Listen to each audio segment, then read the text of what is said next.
Hi, I'm Shane. And I'm Alex. And this is the RPM podcast. We were treated to a new track for F1 this weekend, the Losail International Circuit in Qatar. And it was here that Lewis Hamilton seemed to reel in Max Verstappen with renewed confidence. And despite that, it was only Hamilton's second back-to-back victory this season, the first being Portugal and Spain all the way back in May. Feels almost as long ago as that time that Shane once wore glasses on the podcast. That long time ago. It was Monaco, by the way. Was it? I remember. Who could forget? It's iconic, mate. What happened to the glasses? I just stopped wearing them. I don't know why. I probably should. I'll regret it later on in life. This is not a good thing to do, not wearing somewhere glasses. your optometrist is tutting, I'm sure. But I'm still somewhat at mercy to the official hashtag here, but I will be referring to it as the Qatari Grand Prix, as per my pedantry in previous episodes. Speaking of which, my rarely bespectacled friend, perhaps you'd like to get us going with the talking points of our latest night race in the desert. Well, let's start off with, I'm not going to go into practice of qualifying straight away because we had a new track this week. We had a new track, one of the first new tracks we've had this year. Oh no, we did have we had any new tracks this year? We have we had any new tracks this year? I can't remember. It's been such a long year. One, you mean? Other than this one. Well, we will have already had Imola and Portimao the previous year before, won't we? Yeah. So yes, possibly. I'm drawing a bit of a blank on that one, but I think you might be right because we already had Turkey before. Yep. Sorry, but anyway, a new track this year, but not primarily designed for Formula One cars. Of course, it was built back in 2004 for motorcycles, and that was kind of shown this week due to the curb situation. I wanted to get your thoughts and opinions on the track itself and how maybe it differs from a traditional F1 track. What were your thoughts on it? I did initially think that it was a bit of a poor man's Sakir. Which is kind of ironic, really, seeing as it was probably built by incredibly rich people. But I wasn't expecting anything particularly thrilling. But I was pleasantly surprised at the quality of the racing that we did end up seeing. It was still tricky to overtake in places, but it seemed that also a lot of the messages to drivers were, and I think we heard from Bono at one point, it's easier to overtake than expected. Yeah. So, it's a high-deg circuit, kind of similar to Bahrain, obviously. It wears a lot on the tyres, a supposed car breaker in the way that the cars go over the curbs and that. But I kind of like that the curbs are punishing. I think that they should be. The track is the track, and the curbs are like an opportunity to gain time, but with risks. Yes. And you and I, we discussed the curbs in the official F1 game when we were doing our co-op career. We kind of agreed that it seemed more unforgiving in the game than it seems to be in real life. And I said that I kind of felt that was part of what made it a game rather than just a simulation of being in an F1 car. It kind of the risk-reward element of the game is part of the gameplay, and by emphasizing it, it makes it kind of a more prominent part of the game. So, but I think that the curbs should be like that. Like the more I think about it, the more it seems appropriate for the real racing as well. Climb all over the curbs that you want, but you're risking a puncture or damage or spinning out. But you might also go faster. You might get more momentum. You might get that move on the driver ahead of you done, whatever it is. So, what do you think? I presumably you like the big curbs as well, the sort of serrated edges right behind them that seem to cut up the plank. I really did. Like you, I was going into this weekend without much expectation because we've had a fantastic year and this track wasn't designed for Formula One cars. So that's not saying that any track which has been designed for Formula One cars means it's a good track, because there are tracks out there which aren't good tracks and they've been designed specifically for this genre of sport. However, some of them were still racing. Some of them were still racing.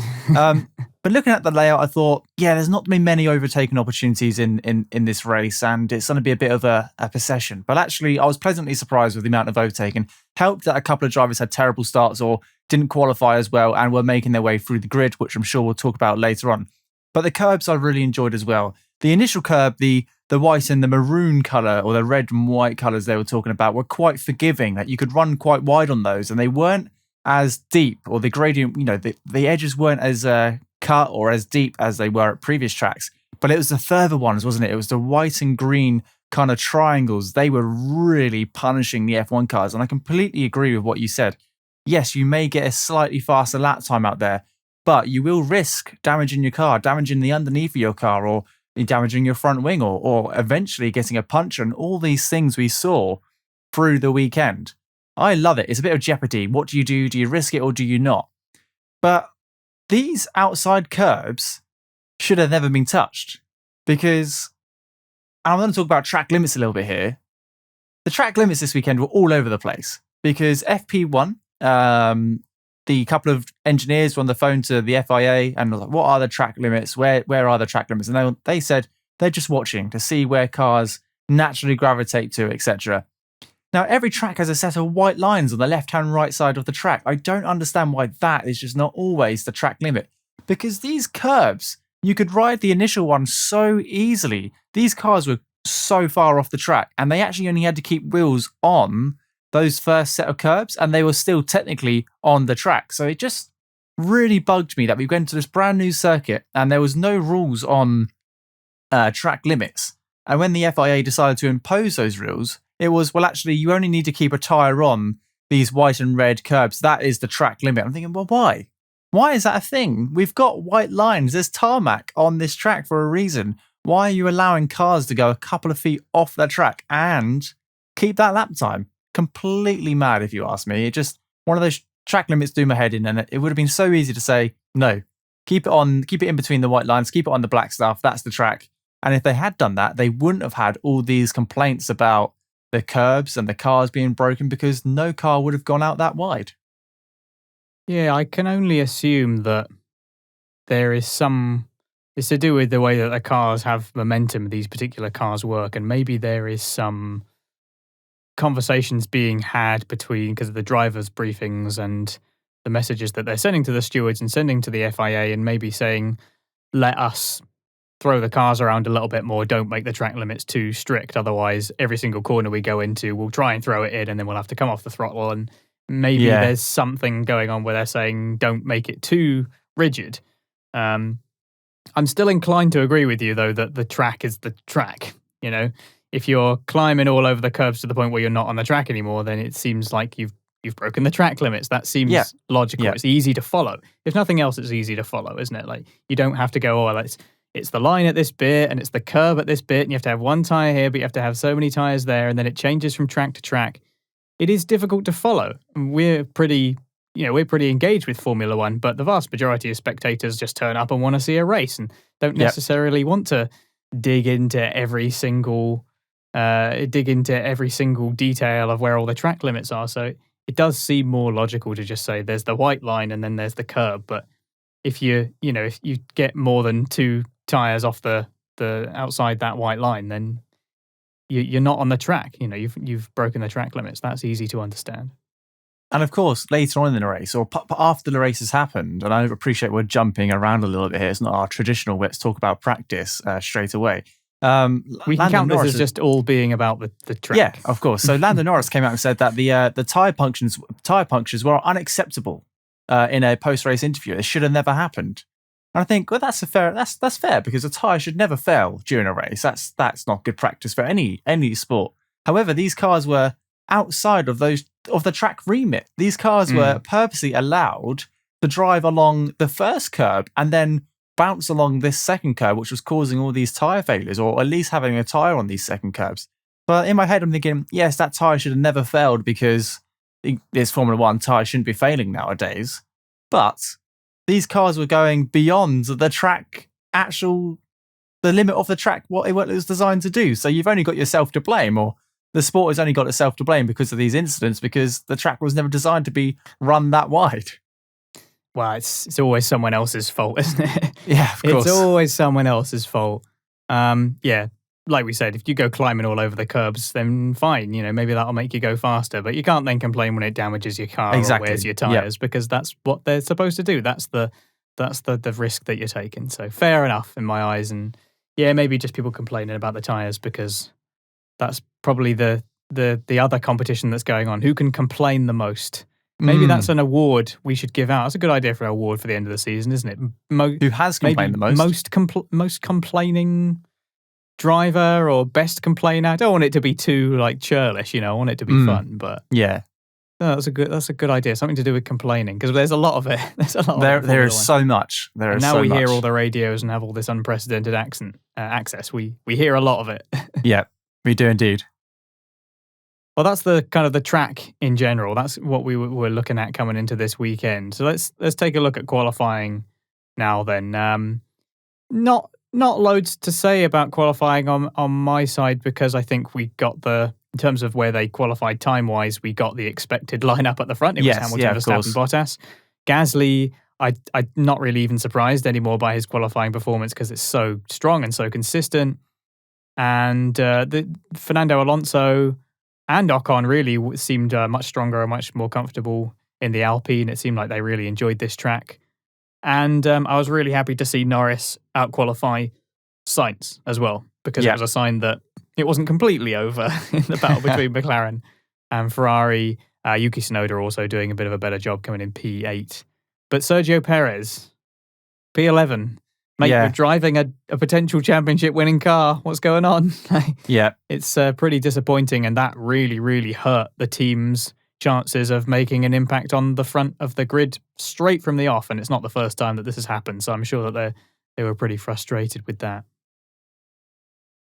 Yeah, the only thing I've got to add is obviously Gasly had that tyre failure, and initially it looked like it was because he went over the curb and the tyre gave up, but actually he had broken his front wing and then driven over it. So that's what caused the tyre to completely disintegrate, it looked like. And obviously that caused a little bit of confusion for the drivers behind him. So we had this single yellow flag, double yellow flag, whole situation where some drivers saw single yellows, some drivers didn't see anything, some drivers saw double wave yellows. Whether the track actually declared a double waved yellow, or whether it was just a single marshal being overcautious and waving those flags, there was a huge debacle, and I'm sure there's many people talking about it already. But those penalties came through, so we were an hour before the race, and I think Max Verstappen and was it Valtteri Bottas? Yeah, both had a 5-place grid penalty for not respecting or not slowing down during double waved yellows. Now, Bottas got 3, didn't he? He did, sorry, he got 3 and Max got 5, because Bottas was single waved yellows and Max was double waved.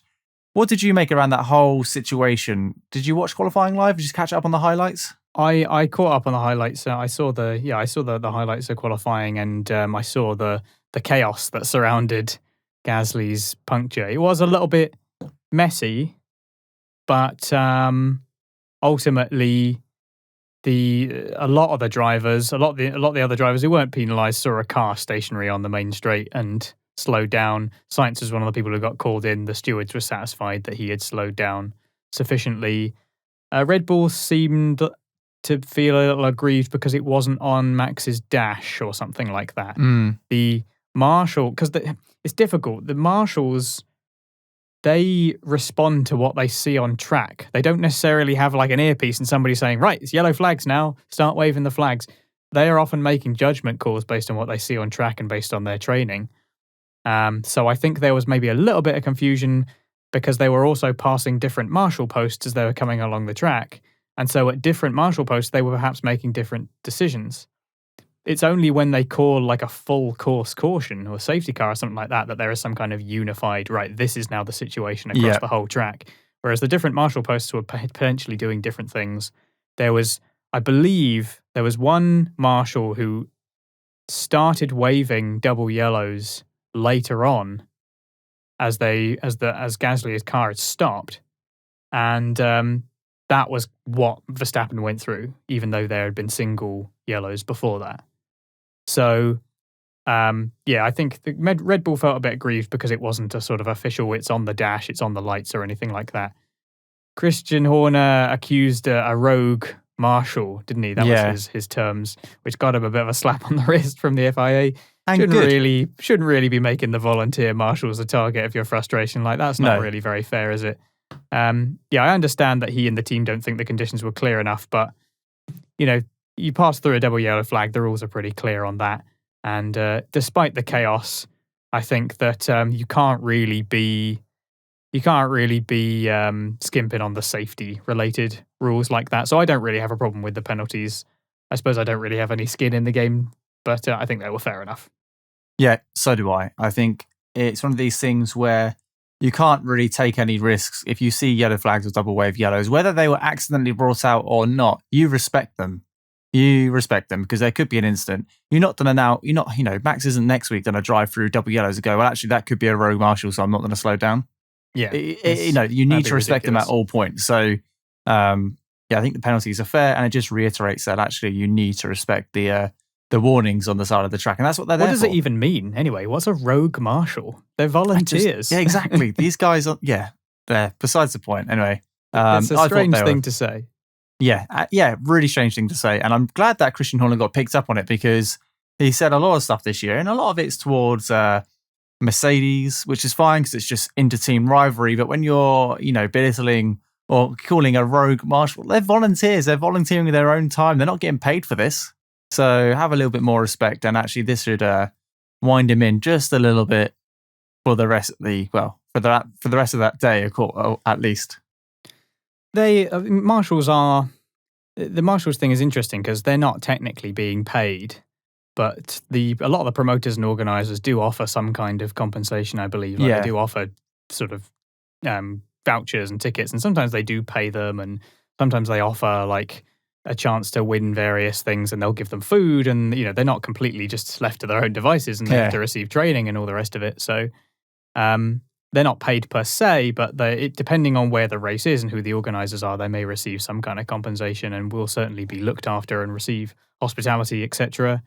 But also a lot of the marshals, I know people that do marshalling for BTCC and British Formula 3 and the like, and they love it. That's why they do it. They get the best seat in the house. They get to stand by the track. And occasionally, if they're called to help, they go and do it. And they love doing it. They love being part of it. And they don't care whether they're paid or not. Their payment is getting to be there doing that. Yep. So, and if you pay them, you've got to have all the logistics that go with that. And that's potentially more cost, which is not necessarily a problem, I suppose, for the Formula One. But if you're trying to be carbon neutral and all the rest of it, and you end up having to take a bunch of people and ferry more people around and have more logistics going around with you in order to cover these people who are now your employees, even if temporarily. I don't know. I'm not really sure that marshals necessarily even need to be paid. I'm not entirely convinced like that because the fact is the matter that there are a lot of people that will do it for free. So yeah, and they do a good job. Yeah, and they do a great job. Yeah, I mean, there would be no races without them. So yep, exactly. Anything else you want to add for qualifying? No, like you said, it was a pretty standard qualifying session with the top 10, pretty much what you expect the top 10 to be. Right, where do you want to head next then? Where shall we head next? I want to talk about Bottas and Perez. It's one of our, the battle of the wingmen. The battle of the wingmen, but it wasn't so much how, usually I'm pretty critical with them, and I'm going to start off pretty critical, but actually they become more of the highlight of the race. So obviously Perez started in a terrible position. I think, where did he qualify again? It was quite far down. I was at P11 he qualified. And then the starting grid he was in P11 and Bottas was in P6. We've got the two wingmen running quite far behind where we expected them to be on a track where overtaking wasn't expecting to be as easy as it was. And I just want to give them a bit of a shout out, really, because we're very easy to criticize these two drivers for not performing. But actually, both those drivers, Bottas, when he got the hurry up, started making some very, very good overtakes and having some great on-track battles with drivers cutting through the field. Now, obviously, they're in two of the fastest cars on the grid, being the Mercedes and the Red Bull, and we expect them to be able to overtake cars pretty easily. But it was just a pleasure to see. And, just for me, when I heard Toto on the radio to Bottas saying, come on, we're fighting for P3, get your foot down, or whatever he said, I thought, now, this has happened before, and Bottas really hasn't moved up the grid. He's kind of just stayed where he was, just outside the points. Are we going to have another one of these races where, potentially Red Bull is going to jump Mercedes in the constructors because Bottas isn't going to do anything?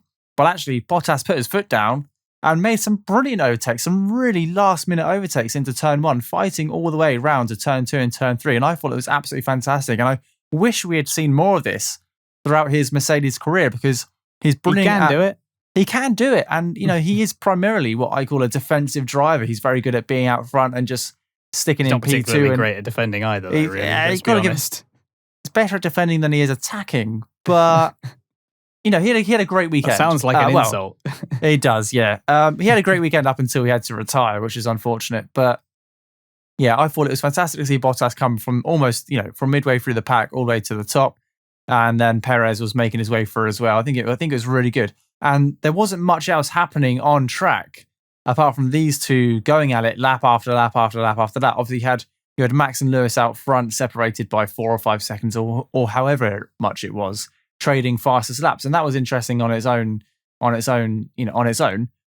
don't know why I said that 3 times. But we had Perez and Bottas, which I really thought brought a lot to the race. And I was pretty happy with their performance.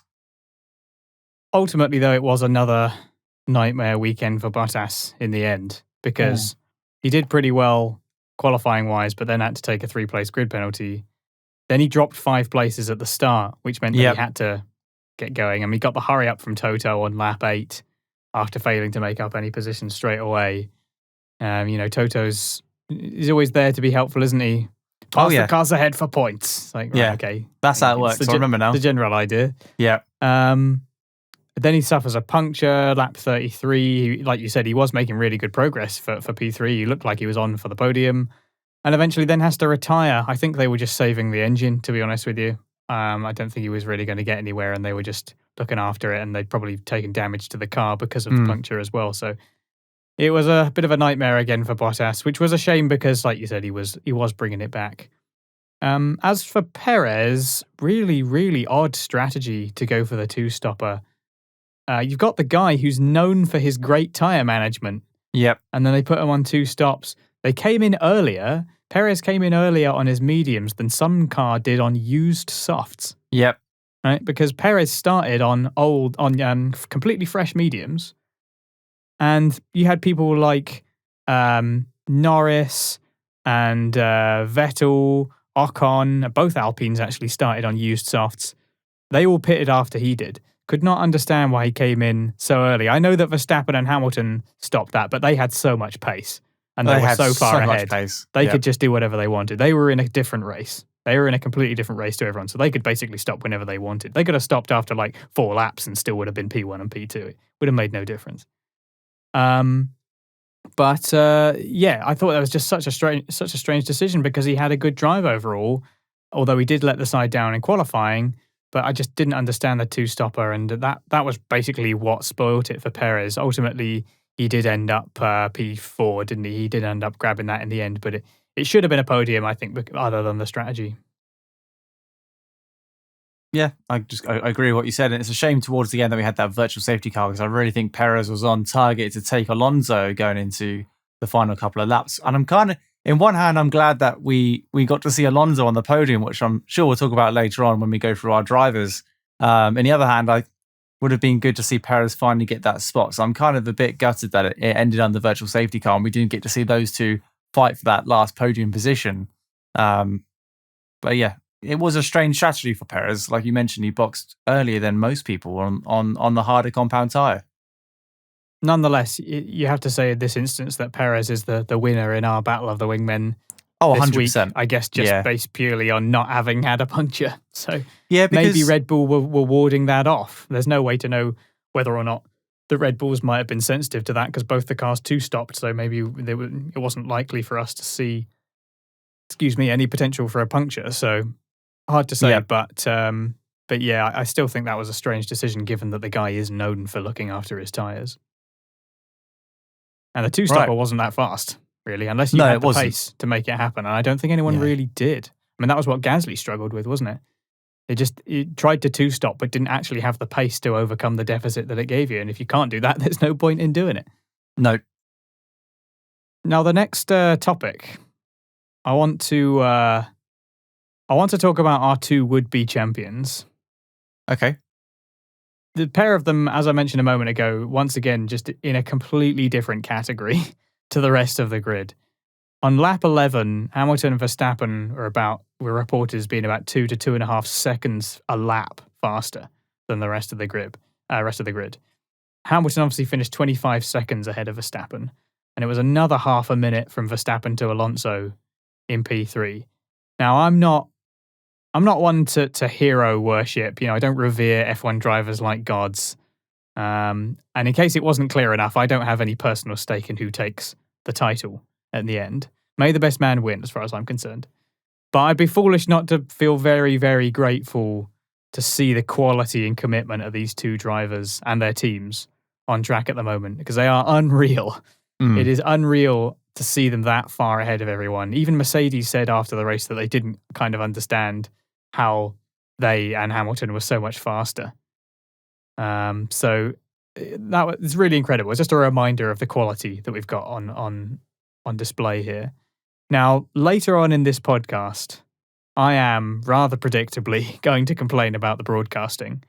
Oh, goodness. It wasn't all bad news, though, because there was one shot that I really loved that tied into this sort of incredible display that we saw from the top two drivers.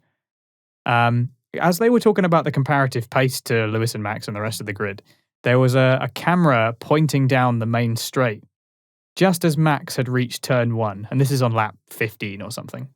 And instead of cutting away immediately, lest we not be immediately gratified, the shot zoomed in and lingered on the end of the straight, waiting for the next car, which must have been Alonso at the time, to come around that final corner. And it stayed there for some time to illustrate just how big that gap already was. It was possibly the longest shot of the entire race. It just lingered on that straight, and you're just waiting. You're like, where's the next car?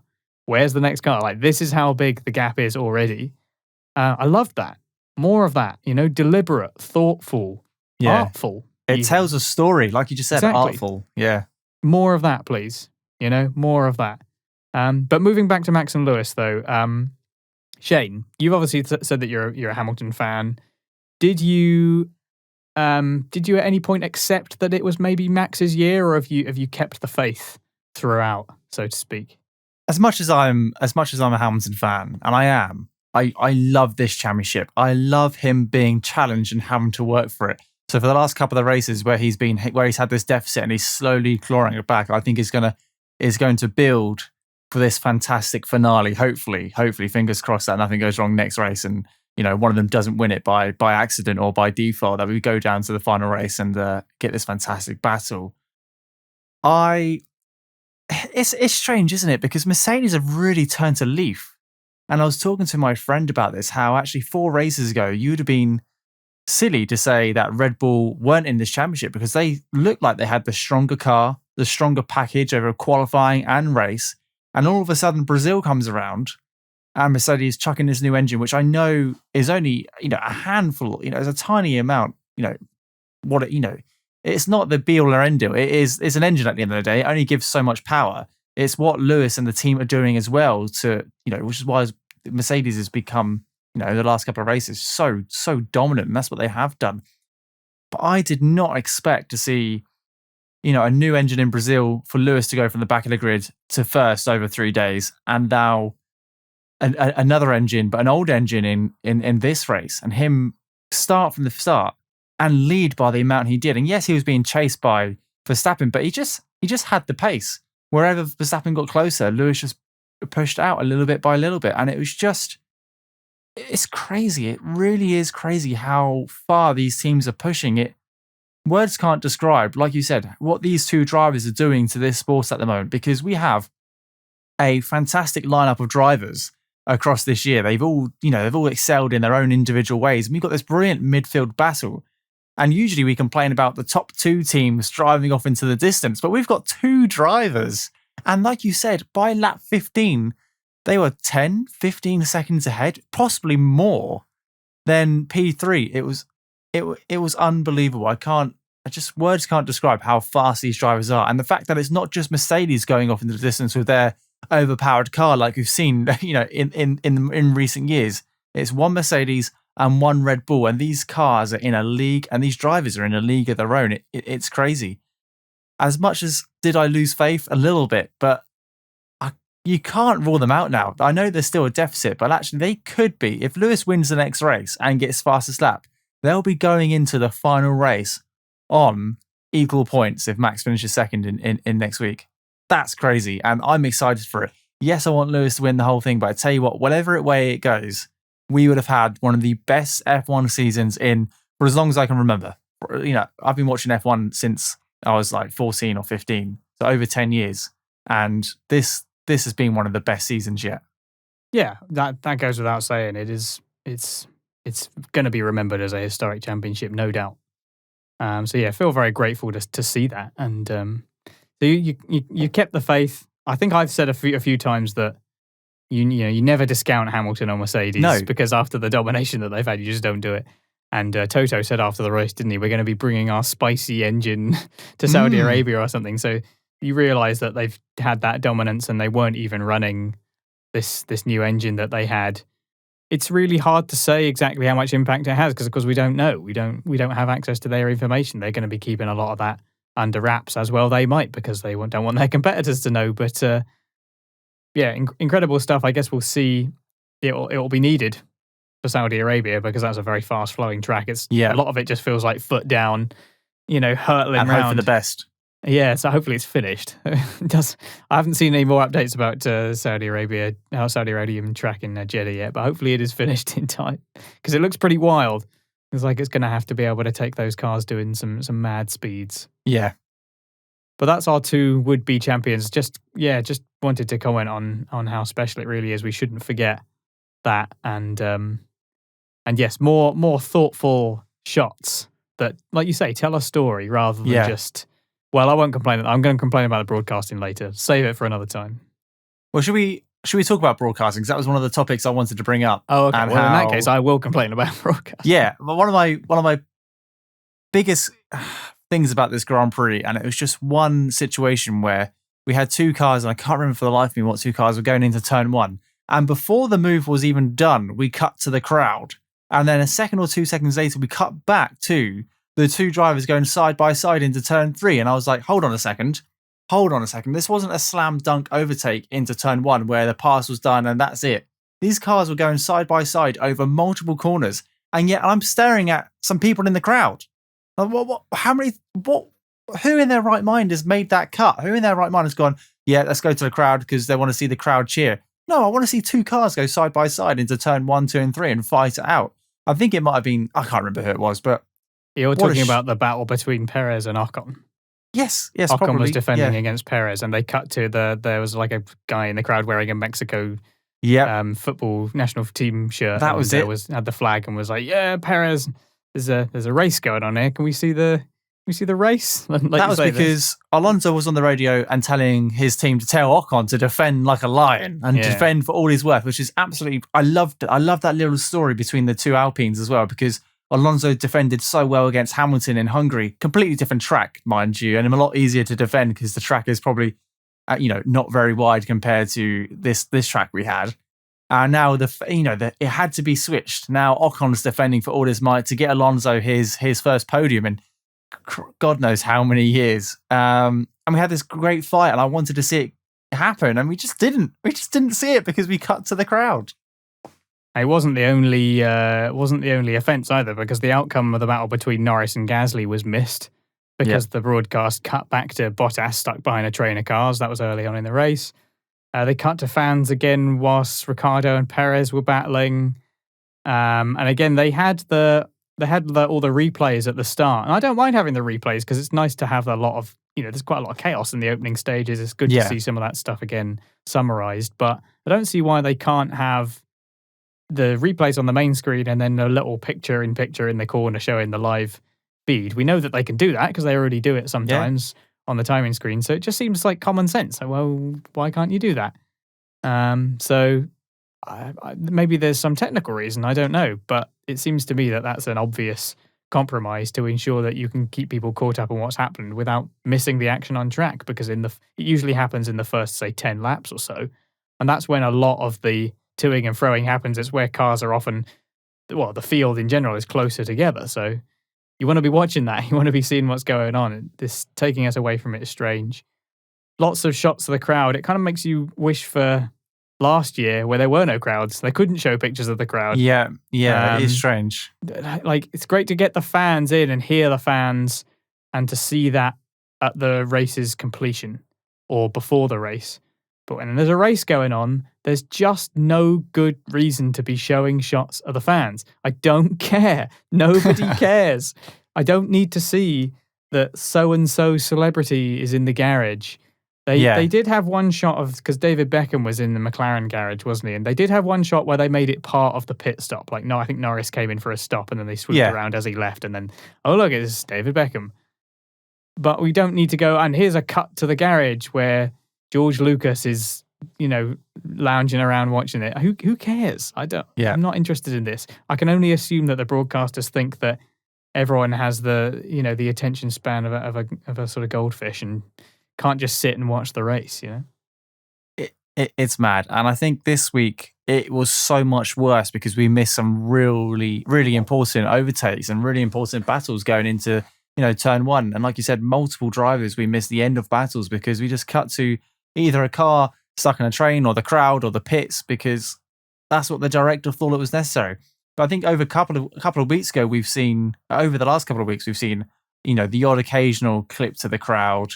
And we've not missed too much, but me and you have picked it up. But now, looking on social media, everyone's picked it up because we missed such a huge battle. And now everyone's crying out for these stupid fan cams to be just go. We pay good money here in the UK. We pay a lot of money to watch this sport because it's just monopolized with Sky Sports at the moment. So we have to pay an extortionate subscription to watch this sport, and we're missing critical parts of the show because we're cutting to people who are watching it live. So it just, you can't win at the moment. I wish they would stop. Like you said, I completely forgot about 2020 where actually there was no crowd. So there was no cut to the empty grandstand and people. We had the fan cams. We did have the fan cams to begin with, and that was awful, and they stopped it, thankfully. That was awful, yes, but they did stop it. But just focus on the track, please. It's Formula One. You point a camera at the track and people are excited. That's it. Follow the cars around, please. Yeah, but that's what I've got to say about the old, that's just awful. Okay, well, I think that's you've mentioned them briefly, so I think that's a good segue to my next talking point because we've had our McLaren and Ferrari talk, McLaren v Ferrari, but we've got another one that's been brewing with a bit of gusto over the last few races, and that's Alpine versus AlphaTauri. And it was a decisive victory in that battle for Alpine this week. Alonso, as you mentioned, back on the podium. He's the 13th different podium sitter this season. That's so good. 21 drivers have raced so far. We're going to include Kubica as well. And 13 of them have been on the podium. So that's a pretty good sign of a healthy championship, isn't it? Mm-hmm.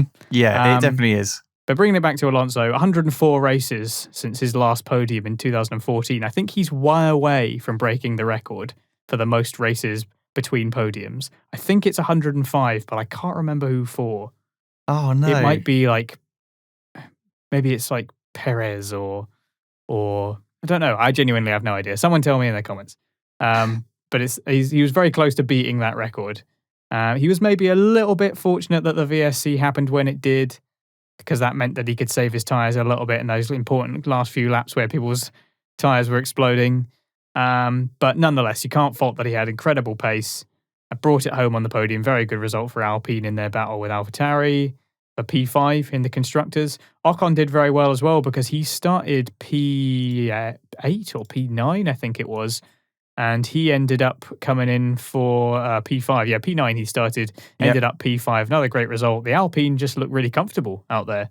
And both drivers reported that they were really happy with the car. Alonso was extremely complimentary of the pace that he was able to get. They just seemed really, really comfortable out there. Compare that with AlphaTauri. Gasly two-stopped and just didn't seem to get anywhere. He was stuck for a really long time. Just didn't have the pace to actually make up the deficit that he lost in his pit stops. To start P2 and finish P11 in a clearly competitive car without any obvious incident is really bad, and is a big strategy error and some questions to be asked for AlphaTauri. Tsunoda was the same. I think he was the first to stop. Lap 9 for Tsunoda. Don't really understand why. There was no obvious reason for it. And the ultimate outcome was 25 points for Alpine and big fat 0 for AlphaTauri. So it was an advantage to the French team after this round for sure. Yeah, it was pretty embarrassing for AlphaTauri, and it was just a weekend to forget for them because Tsunoda lost multiple places as well, and both of their strategies just went down the pan as quick as you like. But Alonso, I really enjoyed seeing him in P3 because it wasn't like Hamilton and Verstappen left him for dust, because there was a decent gap between Alonso and whoever was in P4 as well. So Alonso had some pace of his own when he was in clear air with that Alpine. He was really maintaining. I mean, don't get me wrong, there was a huge gap between him and Verstappen in P2. However, Perez did catch up eventually. But there was like a 5 or 6 or 7, and that gap was increasing as the race went on up until about 20 Perez came seconds to his teammate in P5. Exactly. And that just goes to show that actually Alonso, he is one of the older guys on the grid alongside Kimi Räikkönen, but given some clean air and a half decent car, and he performed. He's still got it, and it was what a performance! Absolutely brilliant. And of course, he won Driver of the Day at the end, so yeah, well deserved if you ask me. But we'll get on to that later on. But really solid performance by Alonso and Ocon as well. Like it was great to see those two to do well, and how that championship battle can just be turned around within a space of a week. You got Alpine with 25 points and AlphaTauri with 0. It was, what a terrible weekend, and it was almost the same for McLaren. They had an awful weekend as well compared to Ferrari. It was just one team's always going to do better, but it was always, why is it always such a big difference? Because it always is at the moment. Well, I think that my bold prediction of Alonso to win a race doesn't seem quite so bold now, because we've already had Ocon win a race and Alonso get on the podium, so it's not been too bad. Alpine have had a good year. But I don't know if Fernando is going to go on to win a race at this point now, but that's pretty close. It would definitely upset the championship if he did, because things, who knows what's going to happen. Well, we've seen all the calculations, haven't we, about what needs to happen, because Verstappen can obviously win the World Championship at the next race. Yeah. So it only takes a sort of Hamilton accidentally enters the pit lane whilst it's closed kind of incident. It happens, so who knows? And not to mention, we're going to a brand new track next week, which is only just or still being constructed. So I'm not saying it's not one of these tracks that have been bedded in and everyone knows where the braking points are and how safe it is. You go to Monaco every year, and one year a drain will pop up and that will ruin your race. Or the might ruin qualifying. Exploding. Exactly. So, let's just wait and see what happens next week. But a lot could change. But yeah, fair play to Alonso. Really performed well this week, and so did Ocon. Really good performance. Right, where do you want to go next? You already mentioned we had some tyre failures towards the end of the race, and we spoke about it a little bit in the build up to the show, or before we spoke about qualifying. And I wanted to talk about how each team and how each driver kind of reacted, because there was one driver in particular who I thought reacted a little bit dangerously when his tyre came off, when his tyre deflated and had an accident, because he was driving like an absolute madman. And he was going off and on the track and, almost cut up Alonso and, forced other cars to take avoiding action to make sure they didn't run into him. Of course, I'm talking about Bottas and how he reacted when he got that puncture. What do you make of that whole situation? Because Norris had a slow puncture and came in. Well, they had a suspected slow puncture and came in. I think Russell had an incident, and he came in, drove. Came in and drove, slowly and kept the car intact. Latifi did, unfortunately, had to pull over, but Bottas, his foot must have been down to the floor because he was flying along that track, and he did go off at one point and then come back on. And Alonso had a face full of sparks, and then he wanted to take the corner, but Bottas was just sitting in the middle of it, trying to get the car pointing in the right direction. It was really strange, and I almost thought it was a little bit dangerous. I'm quite surprised it hasn't been picked up. I must admit, though, all I remember from Bottas's puncture in that regard and how he navigated after getting it was that he went into the gravel, and I thought he was going to get stuck. I thought that was it for him, but he did manage to get it back out again. But yeah, he did seem to be very desperate to get it back ground. I have a feeling he got his puncture quite early on in the lap and had quite a way to go. So he was pretty desperate to go it around, especially after he had made up all that time. I guess he was just it was gutting. Pretty frustrated that he'd gone all that way and now had a puncture. Yeah, that's quite an impressive shot of all those sparks going into Alonso's face. It looks but also, great in the evening. Yeah, it looks impressive, but I guess it does highlight the fact that he was right in the middle of the track whilst doing that. Yeah. So, yeah, it's an interesting one. It's not something that I thought about at the time, but he's not been called up on it. So I guess I can only say that the people concerned with safety weren't too bothered by it for whatever reason. And that's fair enough. It just caught my attention, and I thought compared to the handful of other drivers who had incidents this weekend, he drove a lot faster, and maybe just because he did drive a lot faster, there was a lot more sparks, and it just looked a little bit more dangerous. But actually, it was fine. But compared to other drivers, he definitely wanted to get back to the pits a lot quicker. Whereas George Russell, unfortunately, got a puncture almost coming out of the last corner, and had to do the whole lap on a deflated tire, but did it at a lot slower pace. He was crawling. Yeah, I think he was crawling. Maybe that was the Williams money worrying. The money pot was a bit worried with the damage to his car because they'd already had to fix. No, did they have? No, it was the Haas car who had to have a chassis change in free practice. So and Ferrari, Leclerc had one as well, didn't he? Yep. But maybe it was the difference between having all the money in the world to replace your car for the next race and maybe not having all the money in the world to replace your car for the next race. But who am I? I don't know. We just do this podcast. Well, speaking of it, shall we talk about McLaren versus Ferrari? Go on, because I'm looking forward to hearing what you've got to say. Well, it was the 900th Grand Prix start for McLaren this weekend. That's about the end of the good news for McLaren. No, McLaren I don't think it's all bad. Yeah, it's not that great either. McLaren have picked up 4 points from this triple header. That doesn't tell the whole tale. It is terrible, but it doesn't tell the whole tale, to be fair, because Norris did have to have an unscheduled pit stop here. Of course, the team did really well actually to get ahead of a full-on puncture, and he was doing well before that. I think he was in P5. So I think he would have finished there, or maybe even a bit higher. Might have even been able to hold on to P4 if he'd stayed there. Ricciardo was unfortunate to have to retire in the last race when he was in a good position to score points, but he did mess up in Mexico. And reliability is still a team issue, and the car just doesn't seem competitive like it was at the beginning of the season.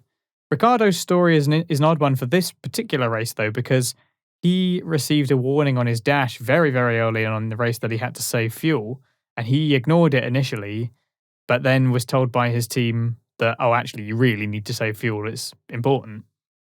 And apparently it turned out to be some kind of error, and he didn't really need to save fuel. There was some kind of problem, and he was slowing down loads.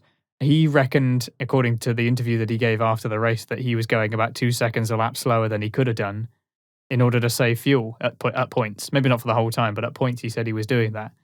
So he needlessly slowed down and saved fuel when he didn't need to do it, just down to some kind of technical fault. It's kind of damning of how slow AlphaTauri were, actually, because Tsunoda finished behind Ricciardo, despite the fact that he spent all the time fuel saving.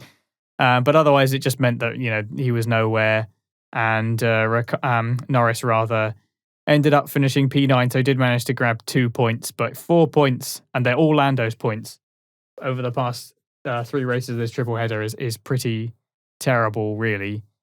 As for Ferrari, I guess they weren't particularly scintillating, but Sainz did manage to score again. His point streak continues. I mean, Leclerc scored as well, so they still managed to grab 10 points total. I would have thought Sainz would be pretty disappointed having started P5 and not being able to hold on to it, but Leclerc went from 13th to 8th, so it wasn't all bad. I think they were perhaps expected to get more tyre wear than they did, because it's a high-deg circuit, and also the Ferrari seems to be a little sensitive on how it seems to wear its own tyres, but it was pretty good for Ferrari, all things considered, and certainly a hell of a lot better than McLaren. So I wish I had better news, but unfortunately, it's not a good look. I saw some potential pace, but not quite sure if there's anything left in the tank to hold on or get back P3 in that constructors fight.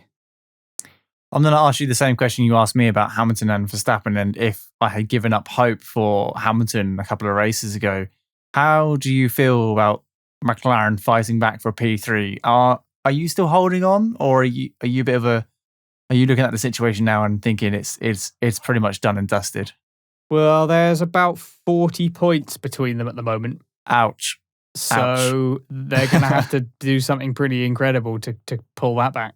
P1 and P2. It's a deficit of 40 points just to equal them at the moment. So yeah, to score 40 points more in 2 races, it'll be incredible if they do it. Fair play to them, but I'm pretty resigned to it being P4 for McLaren this year. And if it means that they turn up to preseason testing with a rocket ship, then I'm fine with it.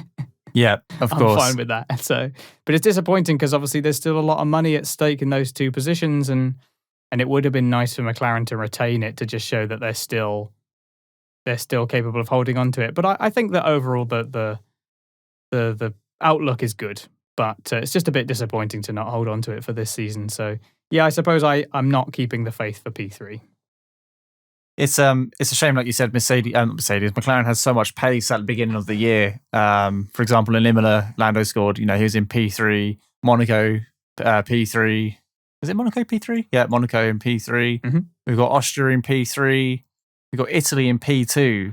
And then for the last 6 races, we've had a 7, 7, 8, 10, 10, 9. Just picking up a handful of points compared to the start of the year, where it was 4th, 3rd, 5th, 8th, 3rd, 5th, 5th, 5th, 3rd, 4th. He had like 8 or 9 top 5 finishes or something. It's completely, it's just flipped, hasn't it? It's just flipped since almost the mid-season break. Maybe they've just... After, I feel like it's Turkey onwards. Yeah, Russia, he nearly won the race. Russia, he did, yeah, but that was more of a, yeah. Okay, we Russia know what happened there, but the pace of the car could not be denied. Like, that was a good race in terms of the strength of the car. Yeah. But I think from Turkey onwards, it was just a bit of a nosedive.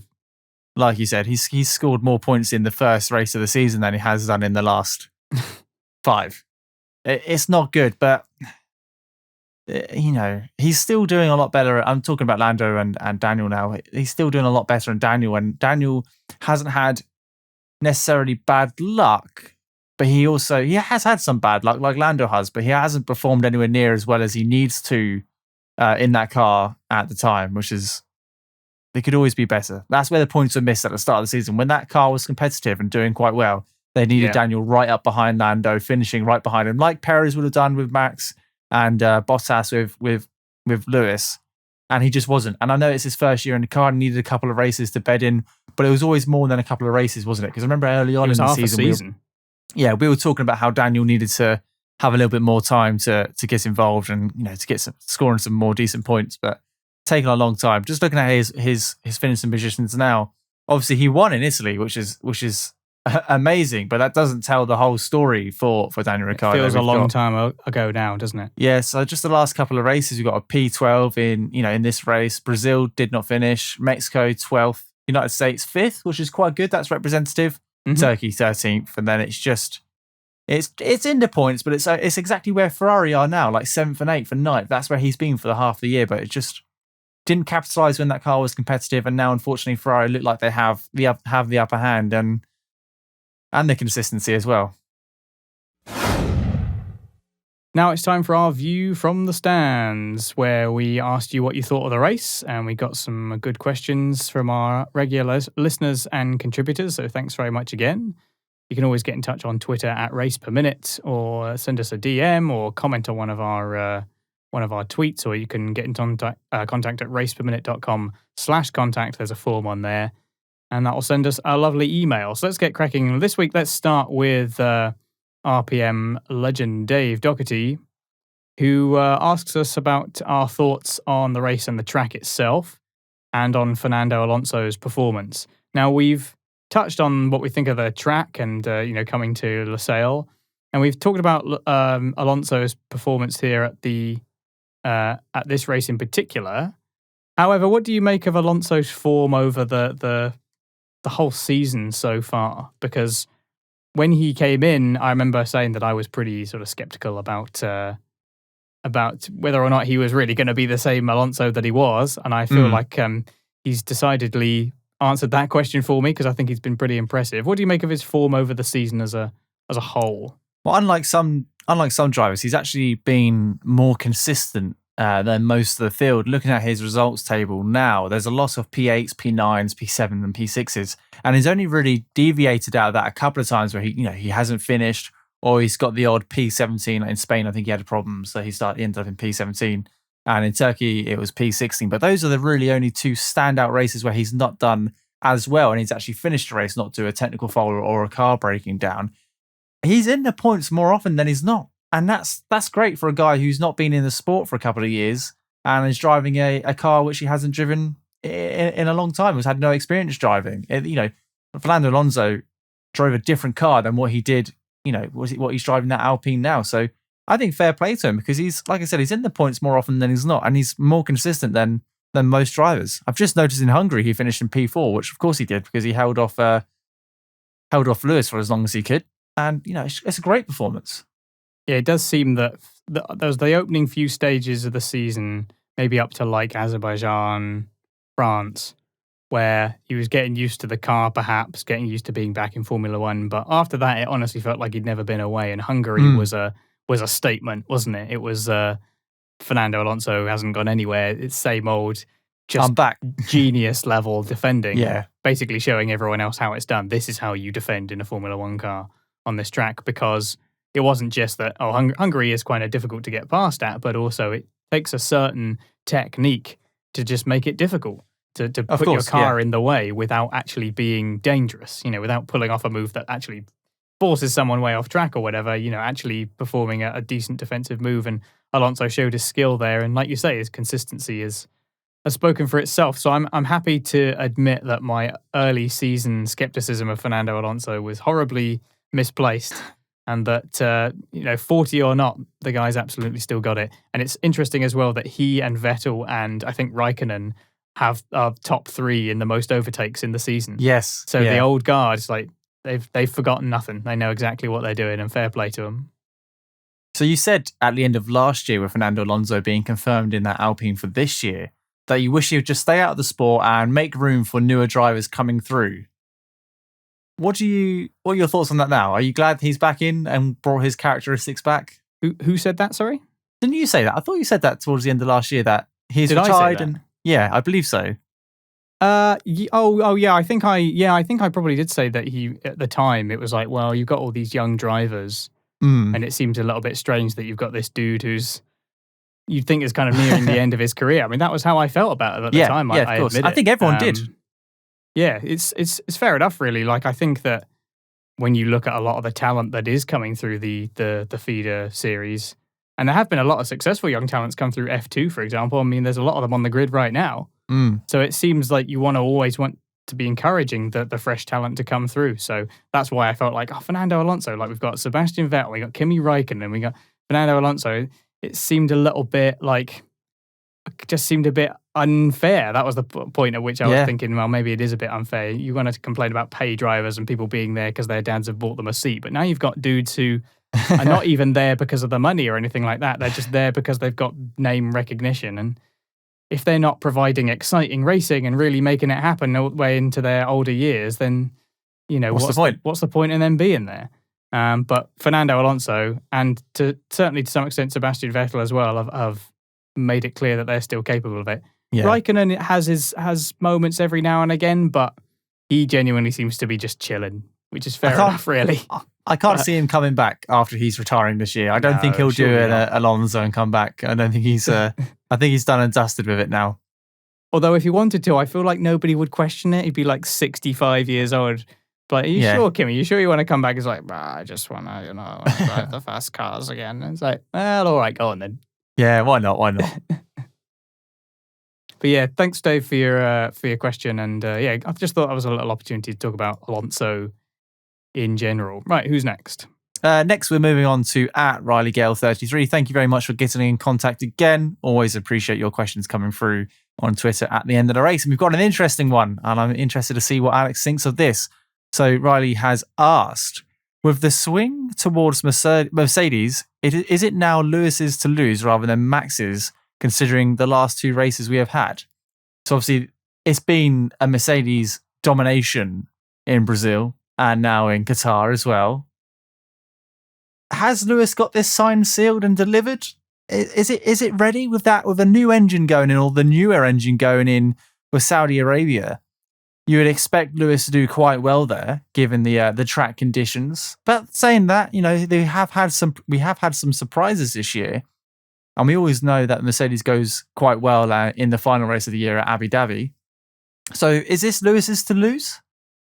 Or is it Red Bull still all to play for? Max is still in the lead of the championship. Yeah. So it's technically his to lose, really. He needs to hold on to that to that position. But the trend does seem to be going towards Mercedes, because I think that result in Brazil was just this big statement. And, Mercedes, don't underestimate them. They still got plenty of tricks up their sleeve, and Toto's trying to keep the hype going with we're going to bring our spicy engine, etc., etc. Yeah. But if we've learned anything this season about these competitors and these particular teams and the state of the championship, is that it's never guaranteed. And just when you think you know what's going to happen, like in Mexico, for example, suddenly the exact opposite seems to happen.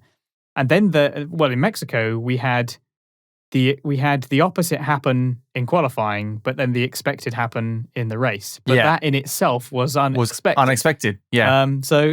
I think that we shouldn't take anything for granted here. But the vibe, if you like, the feeling that I have about it is that Hamilton is in full on, like, just a maximum superhero mode, where he just seems to know how to fight back when he's backed into a corner like that. But I think that Max is capable of that too. And I think if this was all Hamilton and no other external influence, then he's got a very good chance of winning the championship. Of course he has. He's Lewis Hamilton. But there's 19 other guys on the grid, and all it takes is an accident into turn 1 next week, and that's it. Max has won the championship. So there's a lot of external factors at play, but Mercedes have bounced back. I think Toto said that you have woken the lion in the last 2 weeks, and Lewis is biting. He's driving fantastically. I thought Max was the lion, though. He's the one who has the thing on his helmet. Do you reckon that's is that what they're trying to do? They're trying to steal the iconography.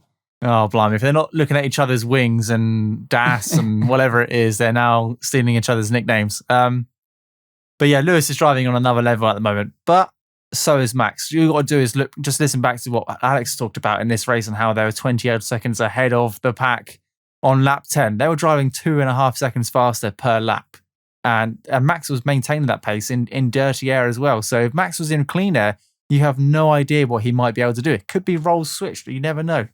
But what we do know is it's going to be exciting going into the next 2 races, and I can't wait. I'm finally at a point in Formula 1 again where my heart's thumping. It's like it's proper racing. Everything's on the line, because, like I said, it only takes one small mistake from any of these drivers, and they've both made mistakes this year. Mm-hmm. And the championship battle goes well into the other party's hand, and I can't wait. I'm so excited. As long as we do see a really good battle for it. I don't want to... Yes. To be honest, though, even if there is... Let's say the last 2 races are a bit underwhelming, and something silly happens, and, just say hypothetically one of those drivers wins in slightly underwhelming circumstances. I don't think that will spoil the season as a whole, though, because it's still been absolutely incredible. Yeah. I think that you still can't take away from the fact it might be a little bit underwhelming, but I think when taken as a whole, the season will still be absolutely historic. But it's gone down. Let's have a little cherry on top. Let's have a really exciting last 2 races. So we'll see. We'll see what happens. I mean, if everything goes right next week, they could be going into the final race on equal points, and that is the champ. I mean, even if they don't, they're only going to be a handful of points away from each other potentially. I mean, Max could win next week, and Lewis might have a huge gap to try and close before the end of the year. But if all the cards are played right, equal points into the final race, may the best man win in the best car, and that is going to be incredible. But thank you very much, Riley Gale. Riley, I love your questions, and I can't wait to hear what you think after the next couple of races, because it's getting spicy, and I look forward to it. Last question then from another regular contributor. It's Daniel Fergie, 25 on Twitter, saying, quote, with Alonso securing his first podium since 2014, when he was in his final season with Ferrari, do you think this one was a long time coming, and do you reckon he will have another one, possibly in the last 2 races, or maybe next season? I guess it's possible. It depends on the state of that Alpine, doesn't it? Because it's hard to tell if it's because the Alpine has really come alive at this point in the championship for whatever reason, or if that track just happens to suit them for whatever reason. Because I think the Alpine is quite kind on tyres. It seems to be capable of doing longer stints in general with both cars, and Ocon is a driver that seems to do very well at managing his tyres in general, so that seems to suit him. So maybe that will come into play. It's possible that Jeddah might be similar in that it's very high wear on the tyres, and so they're able to take advantage of that. I think I'd be surprised if they got into the podium again, but this season, that is. But I guess it's not impossible. As for next season, there's no way to tell until we see these cars, but Alpine have been making reasonable progress. They're probably a bit down on last season. They have a victory, which they didn't have before, but they did have more podiums the previous season, didn't they?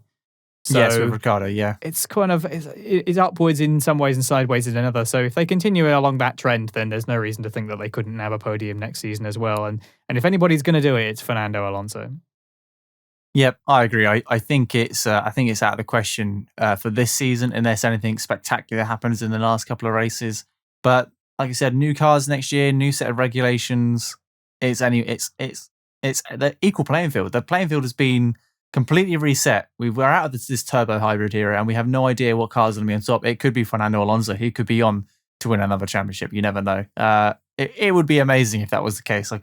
It's just one of these things. You can tell I'm getting excited just at the prospect of the end of the championship and next year's coming around. This is a great time to be a Formula One fan because we've got this fantastic battle, and next year it's all brand new. Can't wait. He wants to be the one to usurp Lewis, doesn't he? Alonso wants another scrap with Lewis, perhaps. He wants what he had in Hungary, but for a whole season. Imagine if you had Vettel, Alonso, and Lewis going at it. What year is this? It's a multiple championship battle between the world champions. Between the previous world champions. I was going to say Raikkonen, but of course he's going now. Isn't he? Of course. Oh dear. Maybe we'll have a wild card. Maybe it'll be sort of Valtteri Bottas somehow transforms Alfa Romeo into a powerhouse. Alfa Romeo Sauber become these like giant killers. Hey, it could happen. They've done it in the past. And Bottas wins the world championship. Yeah, true. Perez was there. They had their moments. But yeah, thanks for your question, Daniel, and good to hear from you all again. You can always get in touch with us at RacePerMinute on Twitter, info@raceperminute.com. Check out our website, raceperminute.com. There's a contact page on there. However you like to get in touch, you can always ask us any questions. It doesn't have to be about the current race. It can be about any race. It can be about any point in F1 history. You can always ask us about whatever it is. Get a discussion going, basically. We like question that gets the brain going, stretches the mind. Maybe difficult questions, challenging questions. Throw them our way. Real difficult questions. Yes, difficult questions. Shane just loves feeling uncomfortable. So just give him the really tough ones, you know. Right, moving on to a driver of the day and championship standings. And who would have guessed it? Fernando Alonso was the official driver of the day. And I think that's a fantastic call. It was glad to see it wasn't just a fan vote or a popularity contest, because Alonso deserved it, if you ask me. And he drove superbly for all the reasons we've mentioned before. Now, some mentions of other drivers who've done quite well. Perez cutting his way through the field from a terrible qualifying position. So he should have never had the opportunity to cut through the field, but he did during the race, and I thought he did a fantastic job. Ocon did a fantastic job as well. The two Ferraris scoring points, and I thought Norris did okay. I know he started in P4, was it, before the penalties? And then had that untimely pit stop. He only boxed her once, but had that unscheduled pit stop. So that might have thrown the McLaren strategy out the window. I think it's good that he still scored a couple of points and managed to bring it back in, even though he did have a puncture. There's not many other drivers I can really say did a fantastic job. Stroll did, but a lot of drivers from P10 below just weren't anywhere in the race. So you've got the couple of drivers in the top 10 who did a really, really good job. But my driver of the day is in line with the public vote, and I have to give it to Fernando Alonso. Not because he started in P3 and ended up in P3, but he started in P2, didn't he? Was it P2 he started? Alonso, he started P3. Gasly was P2. I know you've forgotten about Gasly because he did nothing. He did terribly. But Alonso started in P3 and ended up in P3, which is a little bit underwhelming if you mention someone who did that in P7 or P8 or Lewis Hamilton in P1. But actually, it was the pace advantage he had over the majority of the field at the start of the race and was trying to keep in touch with the Mercedes and the Red Bull, and it was a clear like that second best like team. He was just doing a solid job by himself in the middle of at the front of the field. And it was only until Perez caught up later on did he really get any threatening from behind. So Fernando Alonso gets my driver of the day. Yeah, I think that Fernando Alonso wasn't just a fan vote popularity contest, like you said. He did very well. That said, I think that Fernando Alonso has received enough plaudits in his lifetime, and I do like to use driver of the day to shout out a good underrated performance if I can. I'm a little bit disappointed that you passed over my driver of the day so quickly. I'm going to give it to Lance Stroll. I think he had an incredibly underrated drive in this race, and barely anyone has talked about it. I find it really strange. He started P12 and finished P6, ahead of his teammate, ahead of both Ferraris. It's his best finish of the season so far. Really? I don't actually know how he got past Sainz. I think it must have been to do with the pit stops, or maybe he sort of successfully... You must have been watching the crowd. Yeah, maybe. But he had a really good start as well. He was up 2 places at the beginning. He had a really nice overtake on Tsunoda for P9. He did inherit 2 positions from the Bottas and Norris puncture-related mishaps, but just a really underrated drive, consistent pace. He made the one-stop work really nicely. The team had a really good handle on the strategy. And he was complaining about the car in practice. He really didn't seem happy at all, so he had to have a bit of a turnaround as well in terms of his comfort with the car. So I think that to go from P12 to P6 in a car that I would not describe as particularly competitive this season, in a race where a lot of one-stoppers were struggling, apart from the Alpines, I guess. But Stroll had a really underrated drive, so I'm going to give him driver of the day to give him a good shout out for his best result so far this season. I can't believe it hasn't been picked up on social media or on the broadcast. Some people have mentioned it, but it's really gone under the radar for some reason. It's completely skipped my radar. I looked at the finishing results and I saw him in P whatever he was, and I thought, oh, that's a good result. But I didn't realise it was his best of the season. And actually, the Aston Martin has been wildly underwhelming this year. And of course, Sebastian Vettel's his teammate, who's got all this experience, and you would think maybe is a better driver, but actually Stroll's done a fantastic job himself.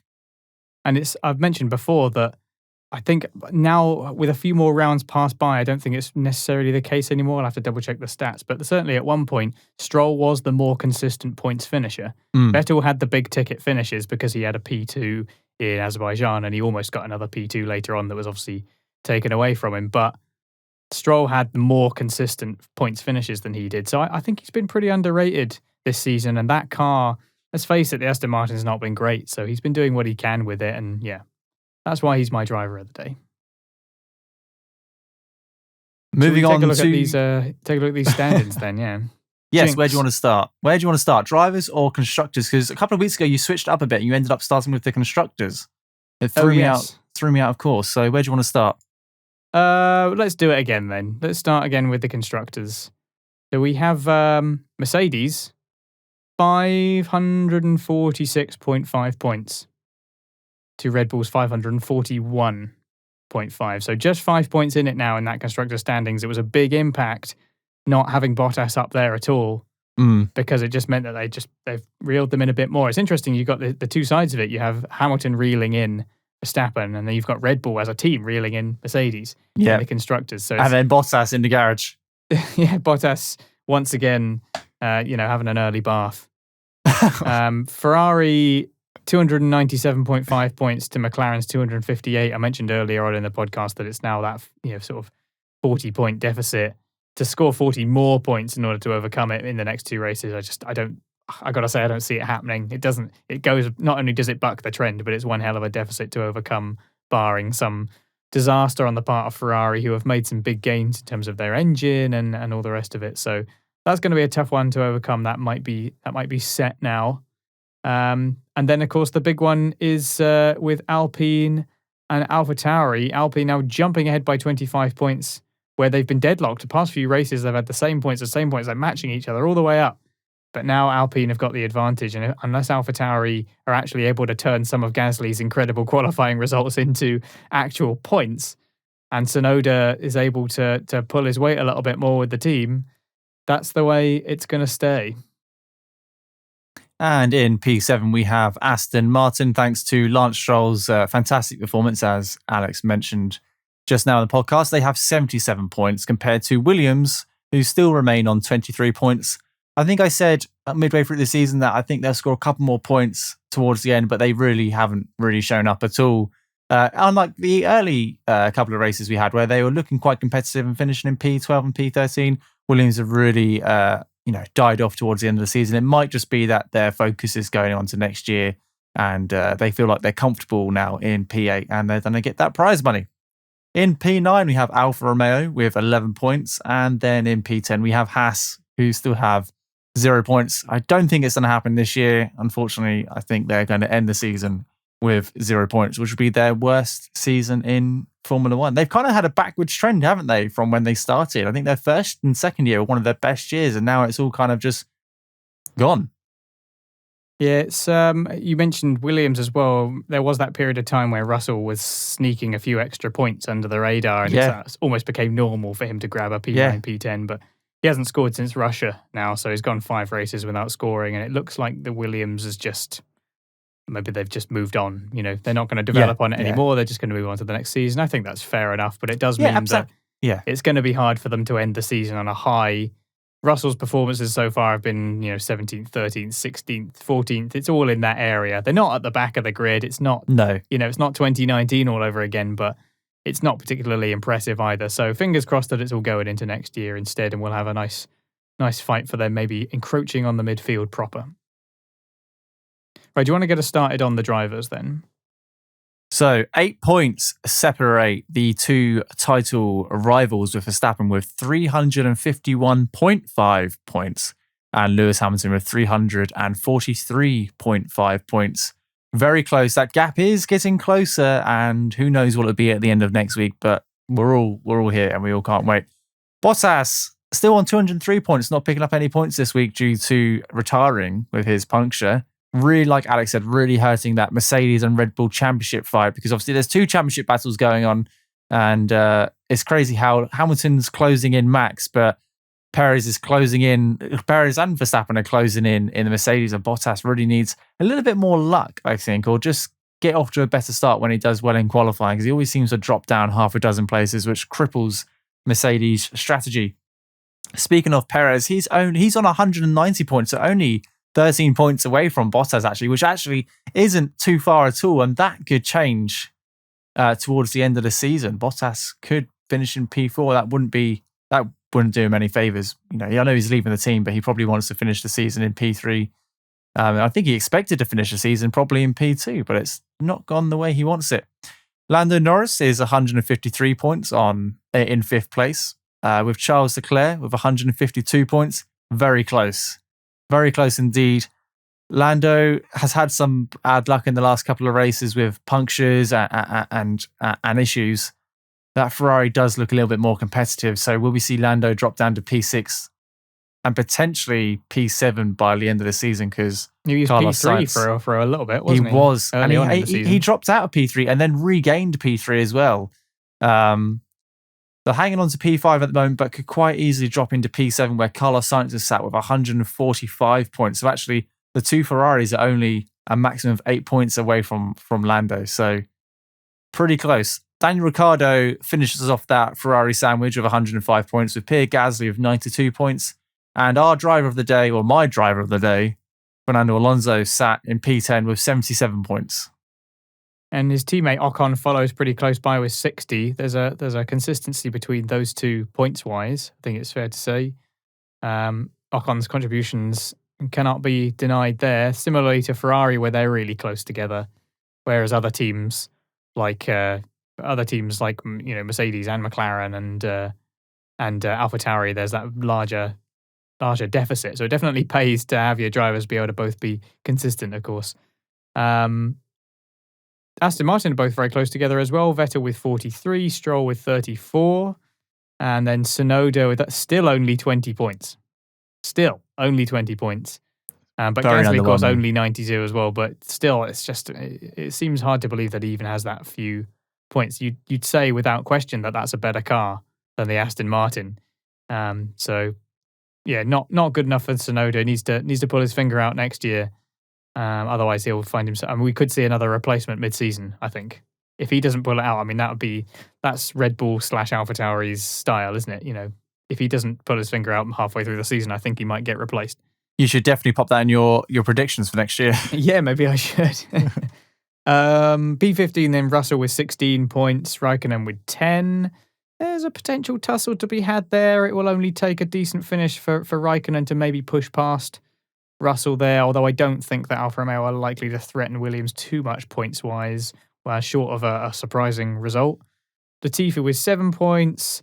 Giovinazzi's still only 1. It's hard to say whether or not that will change as well. He's had so many opportunities to really show that he can stay, and I still kind of secretly wanted him to, just because I guess I like an underdog to some extent.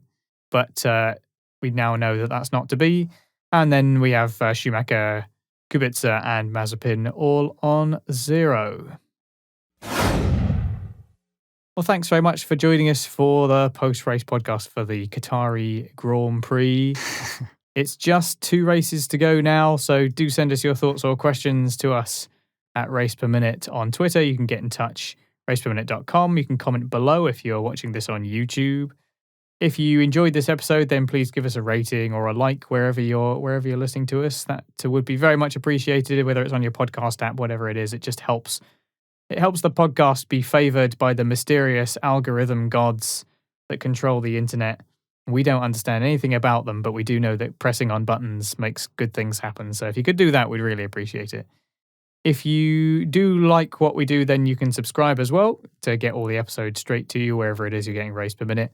And if you really, really enjoy the show and want to support us and keep this going and make sure that we can maintain the quality, we do obviously have our website, and we have our hosting fees and all the rest of it. So it's not free to do this, but we do love doing it. If you really want to support us, then you can do that at patreon.com/raceperminute. You can donate as little as £1 a month, receive some lovely rewards, and become a closer member of our community. So, Shade, another new track next week. Hopefully it's finished. Yes. I'm just hoping that there aren't any safety concerns.